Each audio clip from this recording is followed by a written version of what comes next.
Welcome to our one-on-one segment for this week. I'm joined by Jason Dennard, our Assistant Athletic Director for Marketing and Promotions. Does a fantastic job, obviously, for Florida State. We've got a lot of exciting things coming up. Hosting the women's basketball tournament was a big deal, obviously. Spring game is right around the corner. I can't believe it. April 11th is the spring game. It's free to the public, 2 o'clock kickoff. Tell them all we're doing for the spring game. It's going to be just like a home game in terms of all the block party and everything else.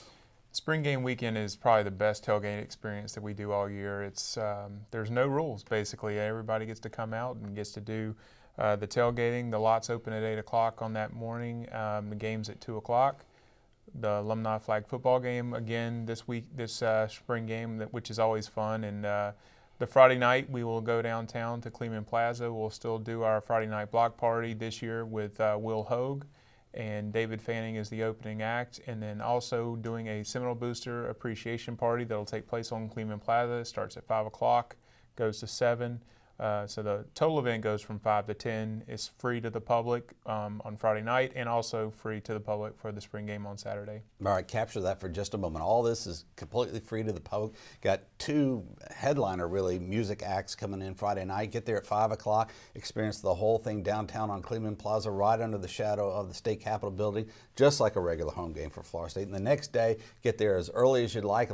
As long as it's after 8 o'clock, you can park right next to the stadium if you're the first one in there. So if you ever wondered how, if as I call them, the big boys tailgate, you can find out for yourself at the spring game, and it is packed. I'm telling you, around that corner for the spring game, and it looks like the biggest home game of the season in terms of cars in the parking lot. It is a tremendous environment. Absolutely. If you looked up the definition of tailgating, you would see a picture of our spring game weekend in our parking lots. All right, critical that our fans, if you want to see what next year's team's going to look like, that's where it's going to be on display. I know you're all interested in what's going on with the quarterback battle. We're all interested in what's going on with the quarterback battle. I bet the coaches are too. We'll find out at the spring game. Now, if you're a season ticket holder in Seminole Boosters, your deadline is coming right up, right at the end of the month. March 31st is the deadline to get your renewal in for next year's season tickets. Yeah, a lot of times people ask, do I really need to get it in by the deadline? And the answer to that is yes. I mean, you want to get that in there.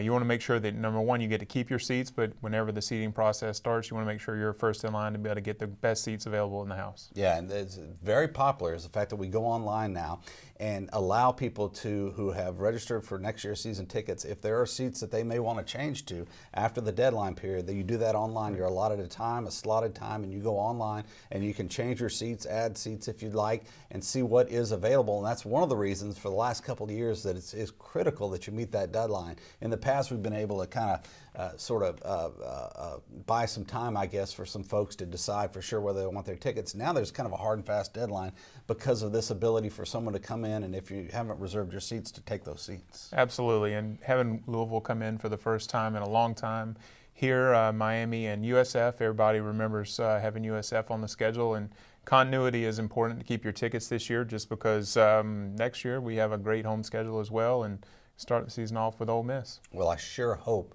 this is not the first you're hearing of this, but the Champions Club down in the south end zone is going to be an amenity-filled area where you can come in, get out of the heat at times, get some refreshments that aren't available to other folks, little different seating options, tremendous value for what we've got going on at Florida State. That looks like it's going to be a reality. The deadline coming up, the second deadline for that. As part of that is going to be a bit of a shrinking of the stadium. There are going to be some seats subtracted from Doak Campbell Stadium because of the expansion of this. So season tickets are going to be even more rare in the future. Yeah, I think there's a lot of exciting things coming up in the horizon for Florida State, and everything that you mentioned is absolutely true. Great schedule coming up. It's a good time to be a Seminole. Yeah, well, Jason and his staff are the ones who put together all the great events that make it fun other than watching the actual action at Florida State athletic events. Great things going on in baseball, of course, softball, all our sports, all the marketing promotions going on around those. We've got a heavy advertising out right now to make sure you renew your season tickets, and those who haven't had season tickets before can get your season tickets very soon here at Florida State University. Jason, thanks for the time. Thanks for the great effort for Florida State Athletics, and we'll be right back on Seminole Sports Magazine.